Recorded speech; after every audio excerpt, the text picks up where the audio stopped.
Namo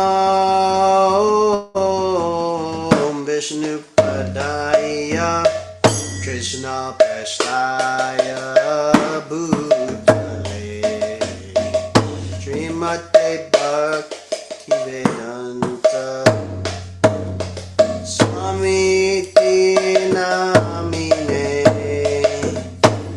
Namo Vishnupadaya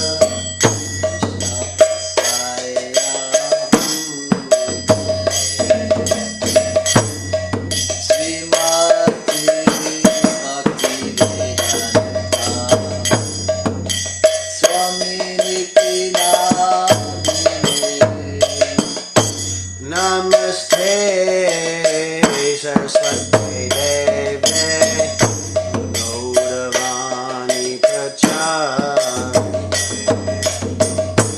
Nirvishesha Shunyavadi Paschatya Deshatarine Namaste Saraswati Deve Gauravani Pracharine Nirvishesha Shunyavadi Paschatya Deshatarine Krishna Chaitanya Prabhu Nityananda Shri Advaita Gadadhar Srivasadi Gaura Bhakta Vrinda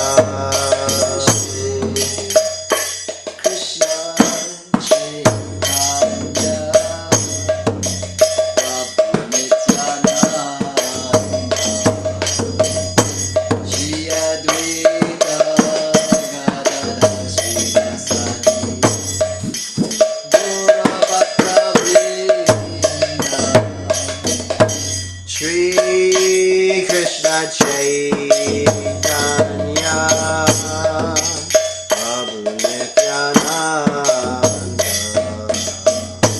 Shri Advaita Gadadhar Srivasadi Gaura Bhakta Vrinda Shri Krishna Chaitanya Prabhu Nityananda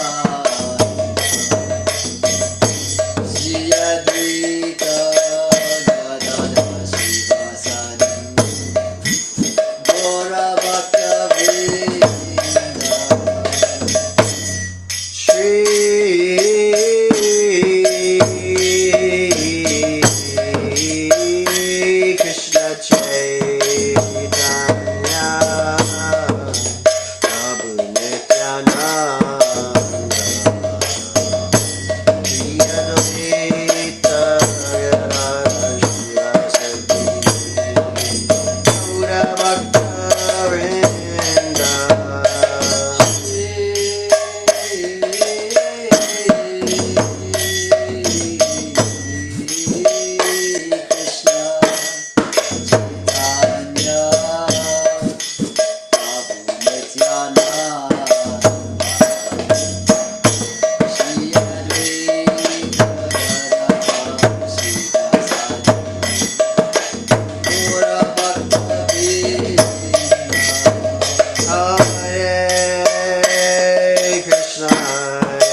Srimad Bhagavatam ki jai, Srila Prabhupada ki jai, Jai Gaura Premanande.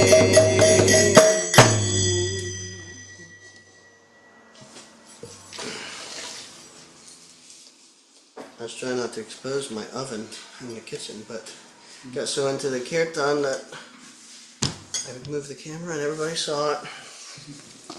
Hare Krishna, welcome everyone. I'd like to welcome Bhakti Cassidy to my house. Hi, Bo. And everyone, oh, just now, we have somebody. Kala Prabhu is on. Hi, Bo Prabhuji, welcome to Hari Hari. the party. Oh, Nice to have you. Hare Krishna. So, grateful to be here. Hare Krishna. Hari, I'll come out and see you soon. thank you. I think it should be pretty easy, the job. Yes, anyway, I'm grateful to have your kindness, your friendship. So, yeah, we're just diving in here to Canto 1, Chapter 13, Text 53. And I'm going to start with the invocation. Please repeat. Om Namo Bhagavate Vasudevaya. Om Namo Bhagavate Vasudevaya. Om Namo Bhagavate Vasudevaya. Om Namo Bhagavate Vasudevaya. Om Namo Bhagavate Vasudevaya. Om Namo Bhagavate Vasudevaya. Narayanam Namaskritya Narang Chaiva Narottamam Devim Saraswatim Vyasam Tato Jayamuddirayat Shrinvatam Swakata Krishna Punya Shravana Kirtana Hridyantasto Yabhadrani Vidhunoti Saritsatam Nashtaprayeshva Bhadreshu Nityam Bhagavata Sevaya Bhagavati Uttama Shloke Bhaktir Bhavati Naishtaki. Alright. Woo.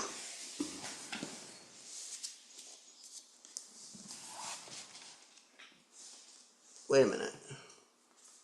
Actually, we're starting on text 52, not 53.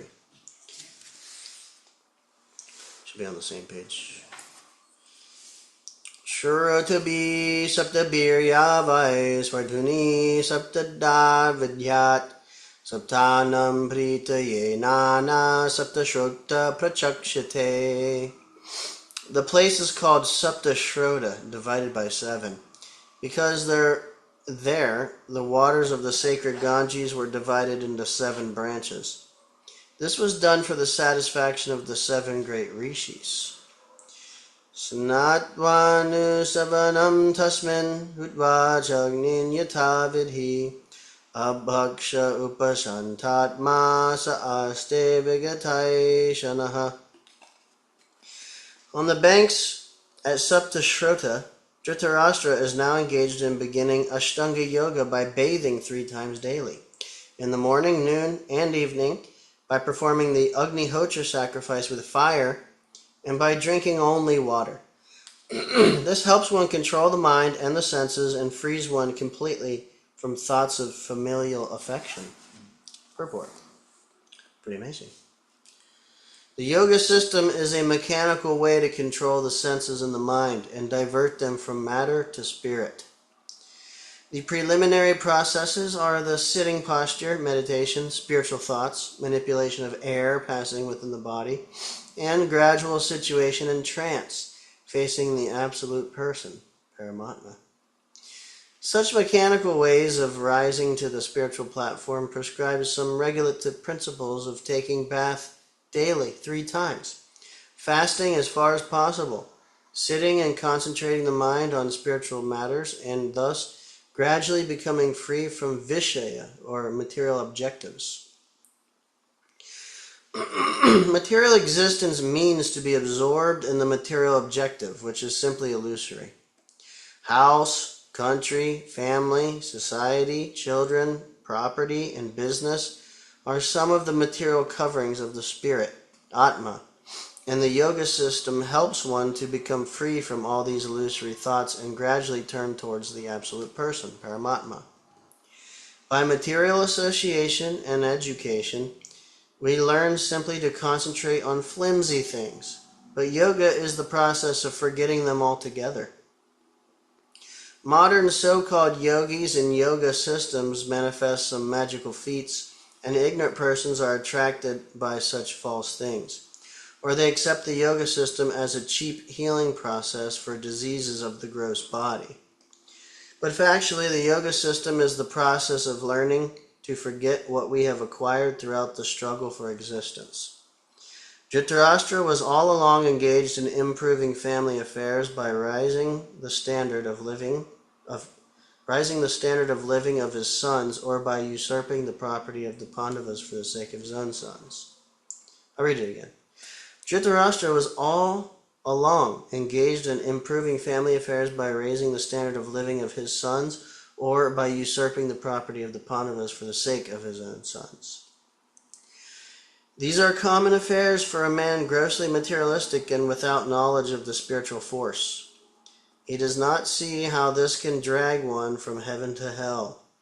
By the grace of his younger brother Vidura, Dhritarashtra was enlightened and could see his grossly illusory engagements. And by such enlightenment, he was able to leave home for spiritual realization. Sri Narada Dev was just foretelling the way of his spiritual progress in a place which was sanctified by the flow of the celestial Ganges. Drinking water only, without solid food, is also considered fasting. This is necessary for advancement of spiritual knowledge. A foolish man wants to be a cheap yogi without observing the regulative principles. A man who has no control over the tongue at first can hardly become a yogi. Yogi and bhogi are 2 opposite terms. The bhogi, or the merry man who eats and drinks, cannot be a yogi, for a yogi is never allowed to eat and drink unrestrictedly. We may note with profit how Dhritarashtra began his yoga system by drinking water only and sitting calmly in a place with a spiritual atmosphere, deeply absorbed in the thoughts of the Lord Hari, the personality of Godhead. Jitashinojita swasa pratyahrita sarindriya hari bhavanaya dvasta rajasattva tamo malaha. One who has controlled the sitting postures, the yogic asanas, and the breathing process can turn the senses toward the absolute personality of Godhead and thus become immune to the contaminations of the modes of material nature, namely mundane goodness, passion, and ignorance. Purport. The preliminary activities of the way of yoga are asana, pranayama, pratyahara, dhyana, dharana, and so on. Maharaj Dhritarashtra was to attain success in those preliminary actions because he was seated in a sanctified place and was concentrating upon one objective, namely the Supreme Personality of Godhead, Hari. Hari. Thus, all his senses were being engaged in the service of the Lord. This process directly helps the devotee to get freedom from the contaminations of the three material modes of nature. Even the highest mode, the material mode of goodness, is also a cause of material bondage. And what to speak of the other qualities, namely passion and ignorance. Passion and ignorance increase the material propensities of hankering for material enjoyment, and a strong sense of lust provokes the accumulation of wealth and power. One who has conquered these two base mentalities and has raised himself to the platform of goodness, which is full of knowledge and morality, cannot also control the senses, namely the eyes, the tongue, the nose, the ear, and touch. I'm going to read that again. One who has conquered these two base mentalities and has raised himself to the platform of goodness, which is full of knowledge and morality, cannot also control the senses, namely the eyes, the tongue, the nose, the ear, and touch. But one who has surrendered himself unto the lotus feet of Lord Hari, as above mentioned, can transcend all influences of the modes of material nature and be fixed in the service of the Lord. The Bhakti Yoga process, therefore, directly applies the senses to the loving service of the Lord. This prohibits the performer from engaging in material activities. This process of turning the senses from material attachment to the loving transcendental service of the Lord is called pratyahara, and the very process is called pranayam, ultimately ending in samadhi or absorption in pleasing the Supreme Lord Hari by all means. Vijnanatmane samyoja kshetragye pravilapyatam Brahmanyatmanam hadare gatam badamavambare. Dhritarashtra will have to amalgamate his pure identity with intelligence and then merge into the Supreme Being with knowledge of his qualitative oneness as a living entity with the Supreme Brahman. Being freed from the blocked sky, you have to rise to the spiritual sky. Purport. The living being, by his desiring to lord it over the material world and declining to cooperate with the Supreme Lord, contacts the sum total of the material world, namely the Mahat Tattva, and from the Mahat Tattva, his false identity with the material world, intelligence, mind, and senses, is developed. This covers his pure spiritual identity. By the yogic process, when his pure identity is realized in self-realization, one has to revert to the original position by amalgamating the five gross elements and the subtle elements, mind and intelligence, into the Mahat Tattva again, thus getting freed from the clutches of the Mahat Tattva. He has to merge in the existence of the Supersoul. In other words, he has to realize that qualitatively he is non-different from the Supersoul, and thus he transcends the material sky by his pure identical intelligence, and thus becomes engaged in the transcendental loving service of the Lord. This is the highest perfectional development of spiritual identity, which was attained by Dhritarashtra by the grace of Vidura and the Lord. The Lord's mercy was bestowed upon him by his personal contact with Vidura, and when he was actually practicing the instructions of Vidura, the Lord helped him to attain the highest perfectional stage. The pure devotee of the Lord does not live on any planet of the material sky, nor does he feel any contact with material elements. His so-called material body does not exist, being surcharged with the spiritual current of the Lord's identical interests. And thus he is permanently freed from all contaminations of the sum total of the Mahat Tattva. I'm going to read it again.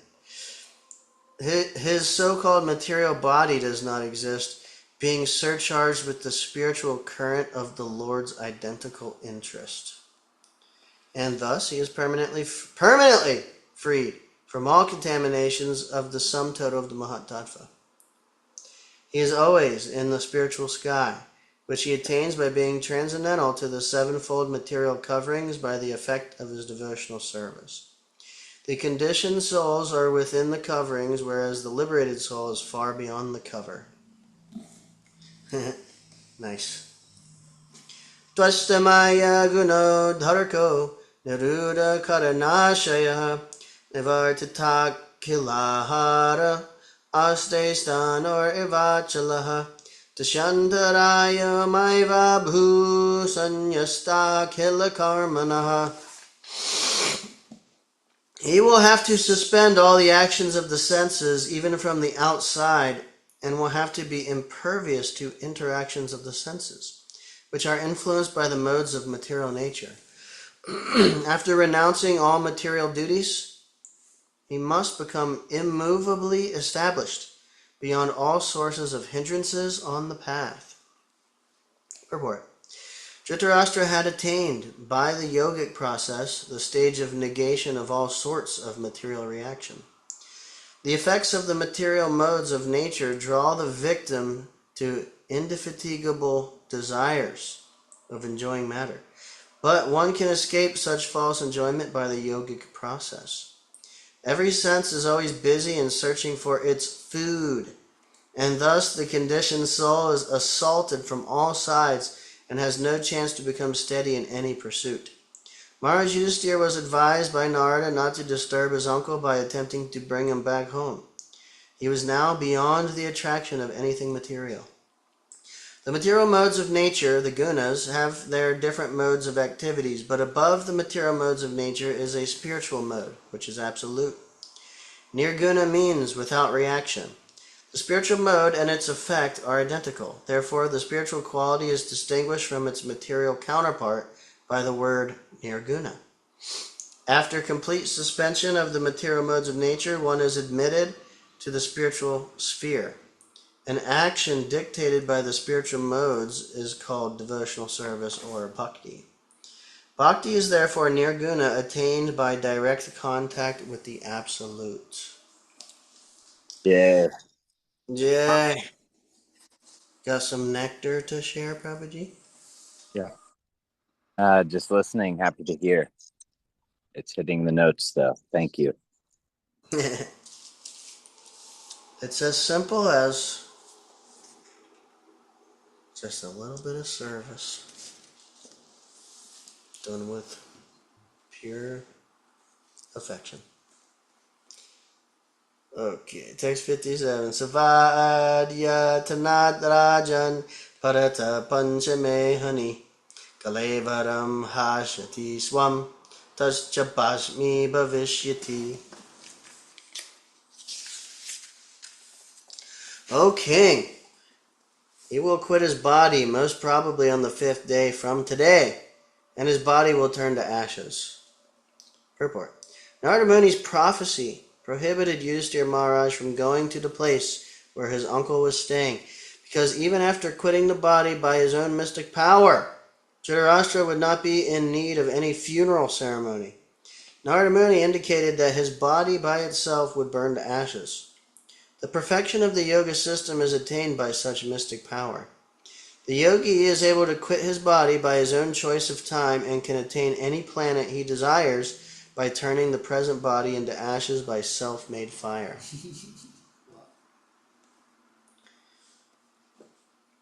Duyamane gnibirdehe patyupatni sahotaje bahistatapatim sadbi tamagnim anuvikshati. While outside observing her husband, who will burn in the fire of mystic power along with his thatched cottage, his chaste wife will enter the fire with rapt attention. Purport. Dhanhari was an ideal chaste lady, a life companion of her husband, and therefore when she saw her husband burning in the fire of mystic yoga along with his cottage of leaves, she despaired. She left home after losing her 100 sons, and in the forest she saw that her most beloved husband was also burning. Now she actually felt alone, and therefore she entered the fire of her husband and followed her husband to death. This entering of a chaste lady into the fire of her dead husband is called the sati rite, and the action is considered to be most perfect for a woman. In a later age, this sati rite became an obnoxious criminal affair because the ceremony was forced upon even an unwilling woman. In this fallen age, it is not possible for any lady to follow the sati rite as chastely as it was done by Gandhari and others in the past ages. A chaste wife like Gandhari would feel the separation of her husband to be more burning than actual fire. Such a lady can observe the sati rite voluntarily, and there is no criminal force by anyone. When the rite becomes a formality only and force was applied upon a lady to follow the principle, actually it became criminal, and therefore the ceremony was to be stopped by state law. This prophecy of Narada Muni to Maharaj Yudhisthira forbade him to go to his widowed aunt. Vidurastu tadascharyam nashamya kurunandana harshashoka yatastasmad yata tirtha nashevakaha. Vidura, being affected with delight and grief, will then leave that place of sacred pilgrimage. Report. Vidura was astonished to see the marvelous departure of his brother, Dhritarashtra, as a liberated yogi, for in his past life he was much attached to materialism. Of course, it was only due to Vidura that his brother attained the desirable goal of life. Vidura was therefore glad to learn about it, but he was sorry that he could not make his brother turn into a pure devotee. This was not done by Vidura because of Dhritarashtra's being inimical to the Pandavas, who were all devotees of the Lord. An offense at the feet of a Vaishnava is more dangerous than an offense at the lotus feet of the Lord. Vidura was certainly very liberal to bestow mercy upon his brother Dhritarashtra, whose past life was very materialistic. But ultimately, the result of such mercy certainly depended on the will of the Supreme Lord in the present life. Therefore, Dhritarashtra attained liberation only, and after many such liberated states of life, one can attain to the stage of devotional service. Vidura was certainly very mortified by the death of his brother and sister-in-law, and the only remedy to mitigate such lamentation was to go out to pilgrimage. Thus, Maharaj Yudhisthira had no chance to call back Vidura, his surviving uncle. Ityudvat haruhat swargam narada sahatum buru Yudhisthira vachastasya hridi kritbhajahashuchaha. Having spoken thus, the great sage Narada, along with his Vina, ascended into outer space. Yudhisthira kept his instruction in his heart and so was able to get rid of all lamentations. Purport. Sri Narada Ji is an eternal spaceman, having been endowed with a spiritual body by the grace of the Lord. He can travel in the outer spaces of both the material and spiritual worlds without restriction and can approach any planet in unlimited space within no time. We have already discussed his previous life as the son of a maidservant. Because of his association with pure devotees, he was elevated to the position of an eternal spaceman and thus had freedom of movement. One should therefore try to follow in the footsteps of Narada Muni and not make a futile effort to reach other planets by mechanical means. Maharaj Yudhisthira was a pious king, and therefore he could see Narada Muni occasionally.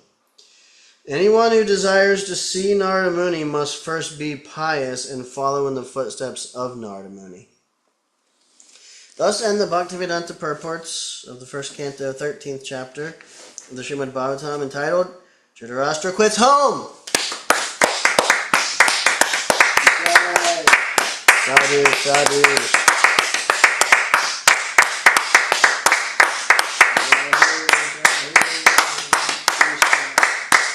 Yoda. Woo. Any points at this junction?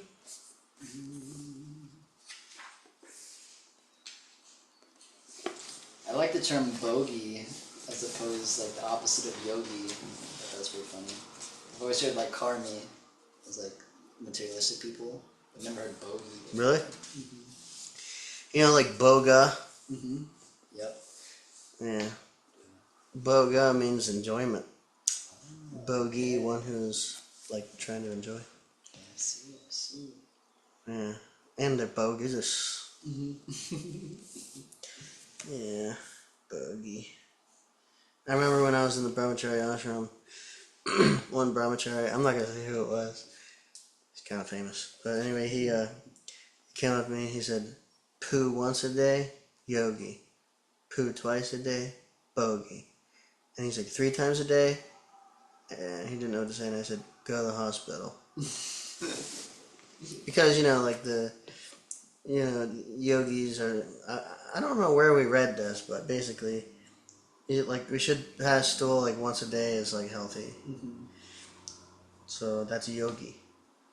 But, if you're overeating, eating the wrong thing, Mm-hmm. doing more, bogey. Unregulated. Right.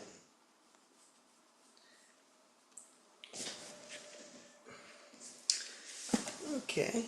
Now, chapter 14. The disappearance of Lord Krishna. Text 1. Sutta vacha samprastite dwarakayam jasna bandhu didrikshaya yatum cha punya shlokasya krishnasya cha vacheshtitam. Sri Sutta Goswami said, Arjuna went to Dwarka to see Lord Sri Krishna and other friends and also to learn from the Lord of his next activities. Report. As stated in Bhagavad Gita, the Lord descended to earth for the protection of the faithful and annihilation of the impious. So, after the battle of Kurukshetra and establishment of Maharaj Yudhisthira, the mission of the Lord was complete.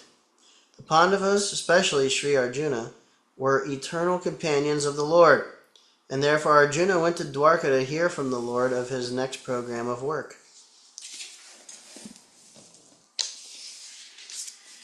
Vyatita katachinmasas tadanaya tatarjuna tadarsha ghora rupani nimitani kurudvaha. A few months passed and Arjuna did not return. Maharaj Yudhisthira then began to observe some inauspicious omens which were fearful in themselves. Ooh, I remember these. Purport. Lord Sri Krishna, the Supreme Personality of Godhead, is ad infinitum, more powerful than the most powerful sun of our experience. Millions and billions of suns are created by him and annihilated by him within his one breathing period. In the material world, the sun is considered to be the source of all productivity and material energy, and only due to the sun can we have the necessities of life. Therefore, during the personal presence of the Lord on the earth, all paraphernalia for our peace and prosperity, especially religion and knowledge, were in full display because of the Lord's presence, just as there is a full flood of light in the presence of the glowing sun. Maharaj Yudhisthira observed some discrepancies in his kingdom, and therefore he became very anxious about Arjuna, who was long absent. And there was also no news about Dwarka's well-being. He suspected the disappearance of Lord Krishna, otherwise there would have been no possibility of fearful omens. Kalasya cha gatim raudram viparayastartu dharminaha papiyasim nirnam vartam kodalabhanratatmanam. He saw that the direction of eternal time had changed, and this was very fearful. There were disruptions in the seasonal regularities. The people in general had become very greedy, angry, and deceitful, and he saw that they were adopting foul means of livelihood. Purport. When civilization is disconnected from the loving relation of the Supreme Personality of Godhead, symptoms like changes of seasonal regulations, foul means of livelihood, greed, anger, and fraudulence become rampant. The change of seasonal regulations refers to one season's atmosphere becoming manifest in another season. For example, the rainy seasons being transferred to autumn, or the fructification of fruits and flowers from one season in another season. I'm going to read that again. The change of seasonal regulations refers to one season's atmosphere becoming manifest in another season. For example, the rainy seasons being transferred to autumn, or the fructification of fruits and flowers from one season in another season. A godless man is invariably greedy, angry, and fraudulent. Such a man can earn his livelihood by any means, black or white. During the reign of Maharaj Yudhisthira, all the above symptoms were conspicuous by their absence. But Maharaj Yudhisthira was astonished to experience even a slight change in the godly atmosphere of his kingdom. And at once he suspected the disappearance of the Lord. Foul means of livelihood implies deviation from one's occupational duty. There are prescribed duties for everyone, such as the Brahmana, Kshatriya, Vaishya, and Shudra. But anyone who deviates from his prescribed duty and declares another's duty to be his own is following a foul or improper duty. A man becomes too greedy for wealth and power when he has no higher objective in life, and when he thinks that this earthly life of a few years is all in all. Ignorance is the cause for all these anomalies in human society. And to remove this ignorance, especially in this age of degradation, the powerful sun is there to distribute light in the shape of Srimad Bhagavatam.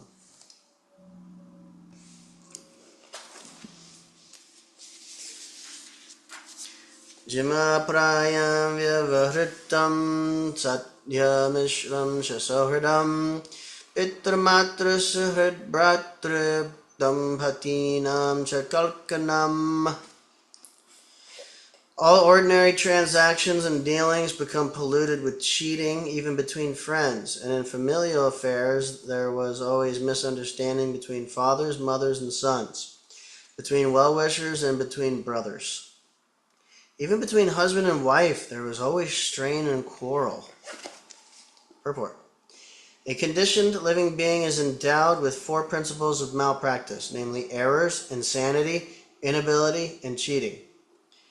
These are signs of imperfection, and out of the four, the propensity to cheat others is most prominent. And this cheating practice is there in the conditioned souls because the conditioned souls are primarily in the material world. The conditioned souls are primarily in the material world, imbued with an unnatural desire to lord it over the material world. A living being in his pure state is not conditioned by the laws, because in his pure state he is conscious that a living being is eternally subservient to the Supreme Being, and thus it is always good for him to remain subservient, instead of falsely trying to lord it over the property of the Supreme Lord. In the conditioned state, the living being is not satisfied even if he actually becomes the Lord of all that he surveys, which he never becomes, and therefore he becomes the victim of all kinds of cheating, even with his nearest and most intimate relations. In such an unsatisfactory state of affairs, there is no harmony, even between father and sons or between husband and wife. But all these contending difficulties can be mitigated by one process, and that is the devotional service of the Lord. The world of hypocrisy can be checked only by counteraction through devotional service to the Lord and nothing else. Maharaj Yudhisthira, having observed the disparities, conjectured the disappearance of the Lord from the earth. Nimittan yatyarashtani kale dvanugate naranam labhadya dharma prakritim jasvovachanujam nirpaha. In course of time it came to pass that people in general became accustomed to greed, anger, pride, and so on. Maharaj Yudhisthira, observing all these omens, spoke to his younger brother. Purport. Such a pious king as Maharaj Yudhisthira at once became perturbed when there were such inhuman symptoms as greed, anger, irreligiosity, and hypocrisy rampant in society. It appears from this statement that all these symptoms of degraded society were unknown to the people of the time, and it was astonishing for them to have experienced them with the advent of the Kali Yuga, or the age of quarrel. Yudhishthira Sampreshita Dwarakaya Jishnur Bandhu Didrikshaya Yatum Japunya Shlokasya Krishnasya Cha Vicheshtitam. Maharaj Yudhisthira said to his younger brother Bhimasena, I sent Arjuna to Dwarka to meet his friends and to learn from the personality of Godhead Krishna of his program of work. Gatasabtaduna masa bhimasena tavanuja nayati kashyafa hiturnaham vededam anjasa. Since he departed, 7 months have passed, yet he has not returned. I do not know factually how things are going there. This may be the last verse.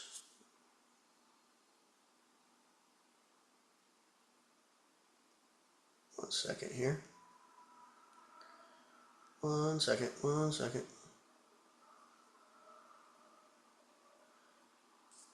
Okay. Apidevarshana sakaloyam upashtataha idatmanongam akridam bhagavan utsashrikshati. Is he going to quit his earthly pastimes as Devarshi Narada indicated? Has that time already arrived? Report.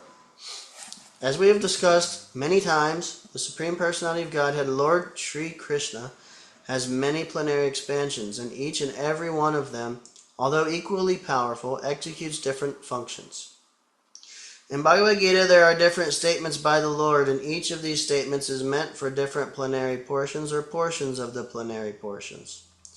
For example, Sri Krishna, the Lord says in Bhagavad Gita, whenever and wherever there is a decline in religious practice, O descendant of Bharat, and a predominant rise of irreligion, at that time I descend myself.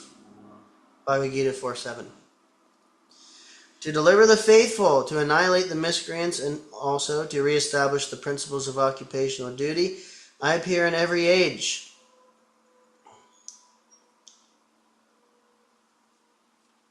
If I should cease to work, then all humanity would be misdirected.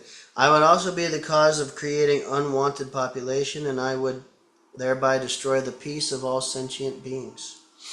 Whatever action a great man performs, common men will follow, and whatever standards he sets by exemplary acts, all the world pursues. Bhagavad Gita 3:21. All the above statements by the Lord apply to different plenary portions of the Lord, namely his expansions such as Sankarshan, Vasudeva, Pradyumna, Aniruddha, and Narayan. These are all he himself in different transcendental expansions, and still the Lord as Sri Krishna functions in a different sphere of transcendental exchange with different grades of devotees. And yet, Lord Krishna, as he is, appears once every 24 hours of Brahma's time, or after a lapse of 8,640,000,000 solar years in each and every universe. And all his transcendental pastimes are displayed in each and every universe in a routine spool. But in that routine spool, the functions of Lord Krishna, Lord Vasudeva, and so on are complex problems for the layman. There is no difference between the Lord's self and the Lord's transcendental body. The expansions execute differential activities.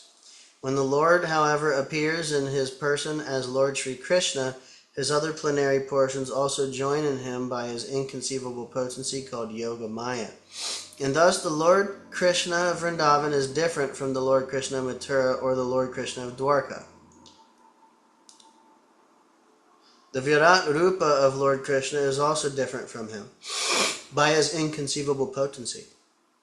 The Virat Rupa exhibited on the battlefield of Kurukshetra is the material conception of his form. Therefore, it should be understood that when Lord Krishna was apparently killed by the bow and arrow of the hunter, the Lord left his so-called material body in the material world. The Lord is Kaivalya, and for him there is no difference between matter and spirit because everything is created from him. Therefore, his quitting one sort of body or accepting another body does not mean that he is like the ordinary living being. All such activities are simultaneously one and different by his inconceivable potency. When Maharaj Yudhisthira was lamenting the possibility of his disappearance, it was just in pursuance of a custom of lamenting the disappearance of a great friend. But factually, the Lord never quits his transcendental body, as is misconceived by less intelligent persons. Such less intelligent persons have been condemned by the Lord himself in Bhagavad Gita, and they are known as the Mudhas. That the Lord left his body means that he left again his plenary portions in the respective dhams, transcendental abodes, as he left his Virat Rupa in the material world. And we got another one. Yasmanna sampado rajyam daraprana kulam prajaha asansapatna vijayo lukaschayaranugrahat. From him only, all our kingly opulence, good wives, lives, progeny, control over our subjects, victory over our enemies, and future accommodations in higher planets have become possible. All this is due to his causeless mercy upon us. Purport. Material prosperity consists of a good wife, good home, sufficient land, good children, aristocratic family relations, victory over competitors, and, by pious work, attainment of accommodations in the higher celestial planets for better facilities of material amenities. These facilities are earned not only by one's hard manual labor or by unfair means, but by the mercy of the Supreme Lord. Prosperity earned by one's personal endeavor also depends on the mercy of the Lord. Personal labor must be there in addition to the Lord's benediction, but without the Lord's benediction, no one is successful simply by personal labor. The modernized man of Kali Yuga believes in personal endeavor and denies the benediction of the Supreme Lord. Even a great sannyasi of India delivered speeches in Chicago protesting the benedictions of the Supreme Lord. But as far as Vedic Shastras are concerned, as we find in the pages of Srimad Bhagavatam, the ultimate sanction for all success rests in the hands of the Supreme Lord. Maharaj Yudhisthira admits this truth in his personal success, and it behooves one to follow in the footsteps of a great king and devotee of the Lord to make life a full success. If one could achieve success without the sanction of the Lord, then no medical practitioner would fail to cure a patient. Despite the most advanced treatment of a suffering patient by the most up-to-date medical practitioner, there is death. And even in the most hopeless case, without medical treatment, a patient is cured astonishingly. Therefore, the conclusion is that God's sanction is the immediate cause for all happenings, good or bad. Any successful man should feel grateful to the Lord for all he has achieved. Srila Prabhupada Ki Jai. So, we'll end the reading section there, but we'll open it up for discussion points at this time. Hare Krishna. It's a nice last point, that if we could do things without Krishna, then everything would just be perfect, you know? Like, if we didn't need Krishna's sanctioning, there would be no issues. Everything would go every way we wanted it. Yep. And it obviously is not the case. Right. Not for me. Yep. Yeah, I got my car yesterday and my brakes started grinding and squealing, and then we went on a small ride, gentle ride today, and came back with a flat tire.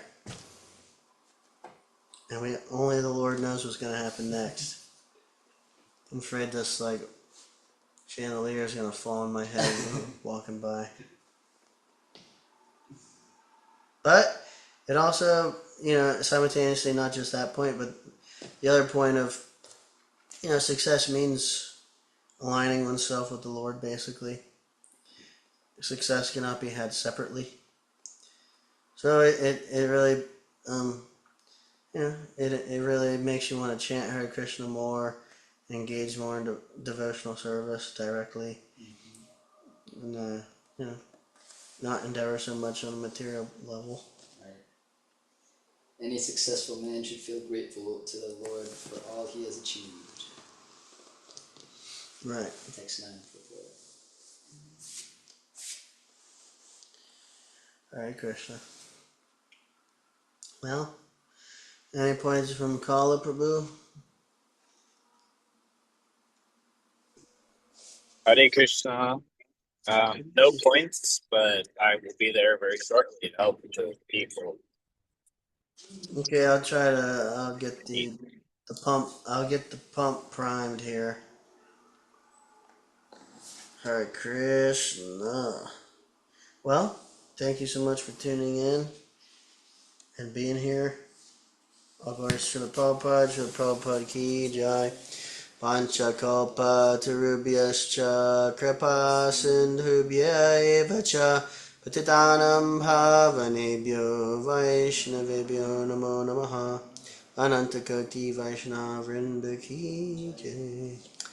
Thank you so much for tuning in and watching, and we'll be here, well, we'll be more than likely in Michigan, Farmington Hills, big old long gigantic yajna happening. Kirtan 24/7 for 1 week. So we're going. They have arranged accommodations, and we're going to try to hit it as hard as we can for the whole week. Stay engaged. Keep the vibration going. Hare Krishna. Please give us your well wishes. Hare Krishna. So have a good evening, everyone.